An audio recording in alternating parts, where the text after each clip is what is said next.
Илегалната миграција, односно трговијата со луѓе, не е проблем само на Република Македонија, туку е светски проблем и секоја држава треба активно да се вклучи во борбата против таквата трговија.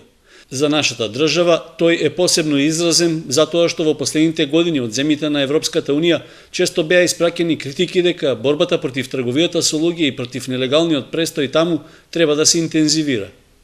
Ова беше главна причина што на ниво на Македонија е формирана Националната комисија за борба против трговијата со луѓе,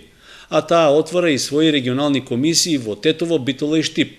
Штипската комисија ќе биде надлежна за целиот источен регион, каде во последните години биле забележани поголем број случаи на нелегален влез и пренос на луѓе од други држави, кои нашата територија ја користат за транзитирање кон земјите членки на Европската Унија. Секако ќе реализираме активности кои што ќе следат во наредниот период. Ќе има обуки кои што ќе бидат реализирани на сите членови на оваа комисија и сметаме дека со тоа ќе се подобрат капацитетите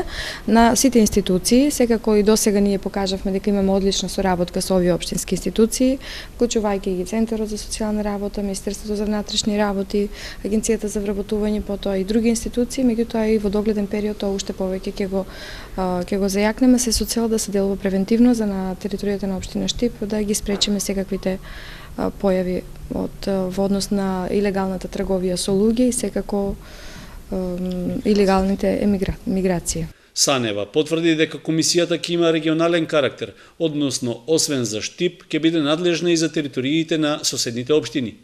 Ние сме во главно центар на источниот дел на Република Македонија, така што формирањето на оваа комисија ќе значи действување и во останатите градови, значи сите овие членови кои што ќе бидат на оваа комисија ќе можат своите активности да ги реализираат и во останатите места. Во состав на регионалната комисија за борба против трговијата со луѓе влегуваат 12 членови со различна структура од дејностите во кои се ангажирани, што би требало да помогне во нејзиното поуспешно функционирање. Нелегалниот пренос на луѓе од други држави, но и илегалниот влез на наши граѓани пред се во земјите членки на Европската Унија беше една од главните забелешки што се упатуваа до македонските власти. Со подршка на мисијата на ОПСЕ, Националната комисија организираше обуки со цел успешна децентрализација на нејзината работа, како и за изработка на локални акциски планови за борба против трговијата со луѓе и илегалната миграција.